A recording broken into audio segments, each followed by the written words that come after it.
പെരുമകൾ വിളിച്ചോതുന്ന പെരുമാനി എന്ന ചലച്ചിത്രം മെയ് 10 നിങ്ങളുടെ തൊട്ടടുത്ത തിയേറ്ററുകളിൽ റിലീസ് ചെയ്യുകയാണ്. അടുത്ത 2 ലൈൻ നമ്മുടെ മലയാളം. വേറിട്ട കഥാസന്ദർഭങ്ങളും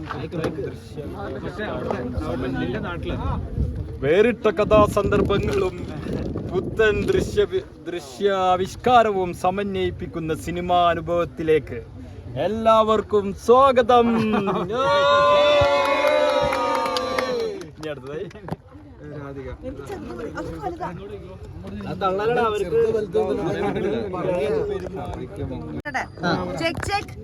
വൈക്കം മുഹമ്മദ് ബഷീറിന്റെ കഥാപാത്രങ്ങൾ പോലെ, OV വിജയന്റെ തസ്രാക്കിലെ മനുഷ്യരെ പോലെ പെരുമാനിയിലെ വിചിത്ര സ്വഭാവമുള്ള മനുഷ്യരുടെ ലോകമാണ് സ്ക്രീനുകളിലേക്ക് എത്തുന്നത്.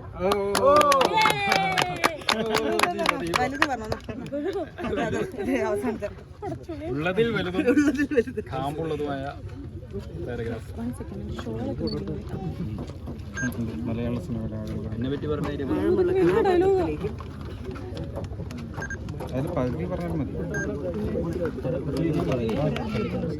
മലയാള സിനിമയുടെ ആഴമുള്ള കഥാപാരമ്പര്യത്തിലേക്കും നവസിനിമയുടെ പുതിയ തലങ്ങളിലേക്കും കടന്നു ചെല്ലുന്ന പെരുമാനി തീർച്ചയായും നിങ്ങൾക്ക് വ്യത്യസ്തമായ ആസ്വാദനമായിരിക്കും എന്ന് അറിയിച്ചുകൊണ്ട് ഒരിക്കൽ കൂടി നിങ്ങളുടെ തിയേറ്ററിൽ സീറ്റ് ഉറപ്പാക്കുക എന്ന് ഓർമ്മപ്പെടുത്തിക്കൊണ്ട് വീണ്ടും ഏവർക്കും സ്വാഗതം.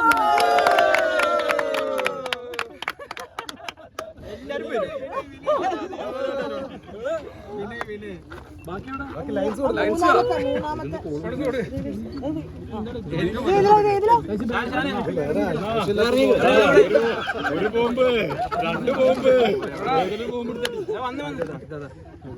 പുകൾപ്പറ്റ പെരുമാനി നോക്കട്ടെ. രാധിക പറഞ്ഞതിന് മറ്റേ ദീപ പറഞ്ഞതിന് ശേഷം എന്റെ പരിപാടി കേൾക്കാൻ സാധ്യതയില്ല കേട്ടോ. പുകൾപ്പറ്റ പെരുമാനി തങ്ങളുടെ നന്മകൾ പേറുന്ന മുജീബായി സണ്ണിവേനും സ്വർണ്ണപ്പല്ലുള്ള നാട്ടിലെ പുത്തൻ പണക്കാരനായി കൊക്കിരുന്ന ലാസറായി വിനയ് ഫോർട്ടും വർഷങ്ങൾക്ക് ശേഷം നാട്ടിലേക്ക് എത്തിയ യൂത്ത് നബിയായി ലുക്മാനും മത്സരിച്ചഭിനയിച്ച ചിത്രത്തിന്റെ സംവിധായകൻ പ്രേക്ഷക ലക്ഷങ്ങളുടെ അഭിനന്ദനം ഏറ്റുവാങ്ങിയ അപ്പൻ എന്ന ചലച്ചിത്രത്തിന് ശേഷം മജു ഒരുക്കുന്ന പെരുമാനി എന്ന നാടിന്റെയും കുടുംബങ്ങളുടെയും ജീവിത മുഹൂർത്തങ്ങൾ ആവിഷ്കരിക്കുന്ന സോഷ്യൽ ഫാമിലി പൊട്ടിച്ചിരിപ്പിക്കുന്ന നർമ്മരംഗങ്ങൾ, ത്രസിപ്പിക്കുന്ന നാടൻ ത്രില്ലിംഗ് നിമിഷങ്ങൾ, ഹൃദയഹാരിയായ റൊമാൻസ്. അതെ, പെരുമാനിയുടെ ദൃശ്യവിരുന്ന് ഇനി കുറച്ചു സമയം മാത്രം.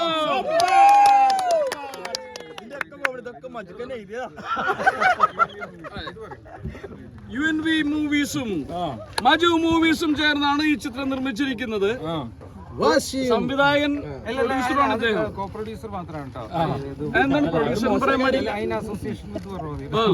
അതെ, വാശിയും അസൂയയും അതൊക്കെ ഉണ്ട് എനിക്ക്. വാശിയും അസൂയയും സംശയവും പ്രണയവും എല്ലാം ആക്ഷേപഹാസ്യത്തിന്റെ മേമ്പൊടി ചേർത്ത് കോർത്തിണക്കിയ സർഗസൃഷ്ടിയുടെ ആസ്വാദനത്തിനും വിലയിരുത്തലിനുമായി പ്രിയപ്പെട്ട പ്രേക്ഷകരെ ആദരവോടെ ക്ഷണിക്കുന്നു.